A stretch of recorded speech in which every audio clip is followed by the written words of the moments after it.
Anong oras na? Kanina pa ako nandito. Tagal ng biyahe. Stranded. Kamusta? Ako nga pala si Orly Gabillo. Naranasan mo na bang may stranded? So sa tingin ko, lahat tayo na stranded. Kailan tayo na stranded? Nung pandemic. So what do you mean stranded?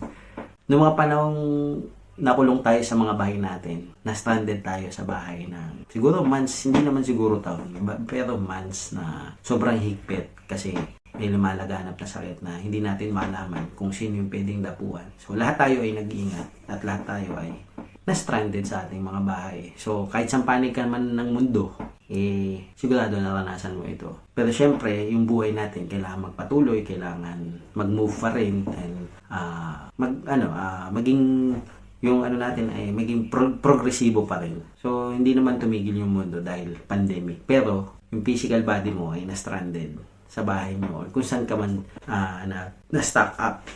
So, ano ba yung mga bagay na na-stranded ka pa? So, mga realization nung na-stranded ka. Unang-una, hindi lang naman physical body yung pwedeng ma-stranded sa'yo. Maaaring yung kabuhayan mo or yung mga ginagawa mo ngayon, na-stranded ka na.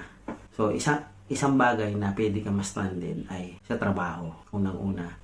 So, ikaw, ilang taong ka na ba sa trabaho mo ngayon? Ilang taong, may isang dekada ka na ba? 2 dekada? 3? Or naka 5 years ka na?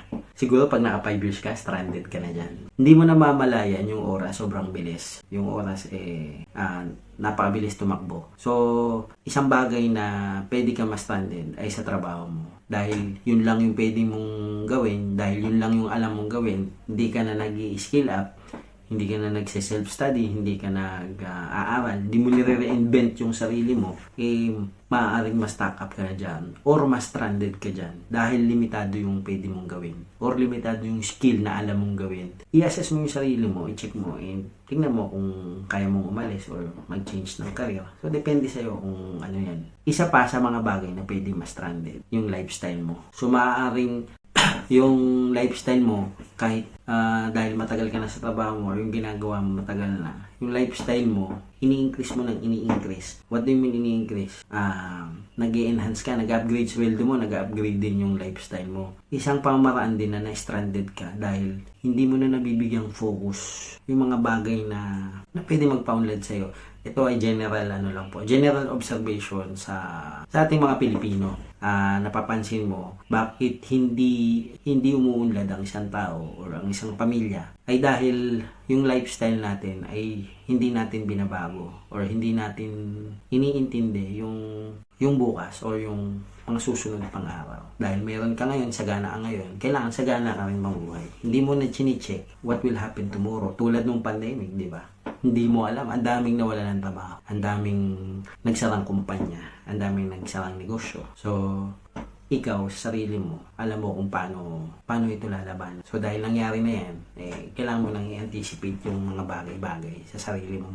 Kailangan mo itong makontrol. So, isa pa sa mga bagay na pwede ka ma-stranded ay sa kaalaman. Kung ikaw, tinignan mo yung 5 years mo, inilook back mo yung 5 years mo, at tinignan mo taon-taon kung ano ba yung mga nadagdag sa kaalaman mo. Meron ba o wala? Kung wala, maaaring na-stranded ka na kung ano man yung kaalaman mo ngayon. Nag-stuck ka na dun sa pangkaraniwang kaalaman mo na yun at yun lang din yun. Hindi ka na nagdadagdag, hindi ka na natututo at the same time. Wala ka ng gana sa mga bagay-bagay. Pinapanood mo lang yung ibang tao, hinahayaan mo lang yung ibang tao. At the same time, hindi ka na umuunlad. So, ba't ko nga pala ito sinishare? Sinishare ko to para maging ma-aware tayo kung na-stranded na ba tayo sa isang bagay or nag-move forward ba tayo. Ang buhay ay laging moving forward, not being stranded. So, kasi ang kalaban natin dito, yung ma-stack up ka na sa isang bagay or ma-stack up ka na sa mga nasa paligid mo.